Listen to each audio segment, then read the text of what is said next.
రాబోయేటువంటి ఎన్నికల్లో ఎవరు వైఎస్ఆర్ కాంగ్రెస్ పార్టీ అధికారంలో రావడం, జగనన్న మరలా తిరిగి ముఖ్యమంత్రి కావడం ఖాయం అనేటువంటి విషయాన్ని సందర్భంగా గుర్తు చేస్తున్నారు.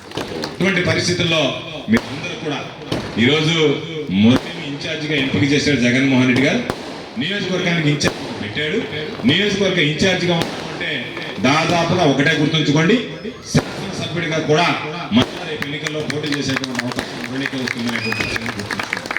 కాబట్టి మీరు అందరూ ఆలోచన చేయాల్సింది ఏదో మనం మాట్లాడామో వాళ్ళు వద్దన్నారో మనకు కావాలన్నది కాకుండా రేపు జరిగేటువంటి ఎన్నికల్లో మురళి మీ అందరి ప్రజాప్రతినిధిగా పూర్వంగా భారీ మెజారిటీతో శాసనసభలో అడుగు పెట్టేటువంటి అవకాశం మీరు కల్పించండి అని చెప్పి మనందరినీ నేను కోరుకుంటున్నాను. తప్పనిసరిగా ఈ నియోజకవర్గ అభివృద్ధికి సంబంధించి కానీ ఈ నియోజకవర్గ ప్రజల సంక్షేమం విషయం కానీ అన్ని విధాలా కష్టపడి పనిచేస్తాం. అందరం అందుబాటులో ఉంటాం. ఎవరికి ఏ కష్టం వచ్చినా ఏ నష్టం వచ్చినా అధికారం ఉంటేనే ప్రజలు ఉండాలి, అధికారం లేకపోతే ప్రజలతో సంబంధం లేదనేటువంటి విధంగా కాకుండా అధికారం ఉన్నా లేకపోయినా అందరం కలిసి పనిచేస్తాం. అందరం నాయకులు కార్యకర్తలు అనేటువంటి ఎవరు లేరు. అందరం సాధారణ కార్యకర్తలమే, జగనన్న సైనికులు, జగనన్న అభివృద్ధిని కాంక్షించేటువంటి వాళ్ళమే.